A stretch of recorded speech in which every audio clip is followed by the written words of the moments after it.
Chevella SC ST declaration అని చెప్పి Congress party ఏదైతే ఉందో అధికారంలోకి రాకముందు, అంటే రేవంత్ రెడ్డి టీపీసీసీ అధ్యక్షులుగా ఉన్నప్పుడు ఎన్నికల ముందు 2023 ఎన్నికల ముందు అధికారంలోకి రాకముందు చేవెళ్ళలో ఒక భారీ బహిరంగ సభ పెట్టి ఎస్సీ ఎస్టీల కోసం తమ పార్టీ అధికారంలోకి వస్తే ఏమేం చేస్తామని చెప్పి అవన్నీ కూడా ఒక డిక్లరేషన్, ఎస్సీ డిక్లరేషన్ చేవెళ్ళ ప్రకటించడం జరిగింది. ఈ భారీ బహిరంగ సభకు కాంగ్రెస్ పార్టీకి సంబంధించిన అగ్రనేతలైనటువంటి రాహుల్ గాంధీ మరియు పార్టీ యొక్క అధ్యక్షులు మల్లికార్జున ఖార్గేను కూడా తీసుకొచ్చి వారి సమక్షంలోనే ఈ యొక్క ప్రకటన చేయడం జరిగింది.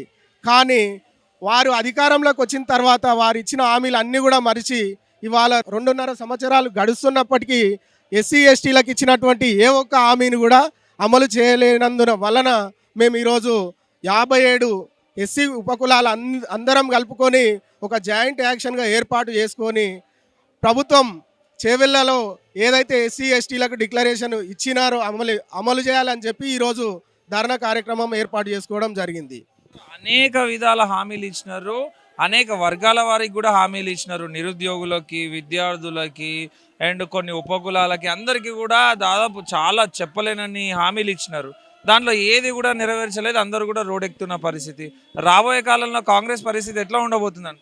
రాబోయే కాలంలో అంటే రానున్న ఇంకా మిగతా 2.5 సంవత్సరాలు ఒకవేళ కంటిన్యూగా ప్రభుత్వం ఒకవేళ ఉన్నప్పటికీ ఒకవేళ 2029లో జరగబోయే ఎలక్షన్లో కాంగ్రెస్ పార్టీ చిత్తుగా ఓడిపోతుంది. ఎందుకు అంటానంటే ఇవాళ దళితులను మోసం చేసిర్రు, గిరిజనులను మోసం చేసిర్రు.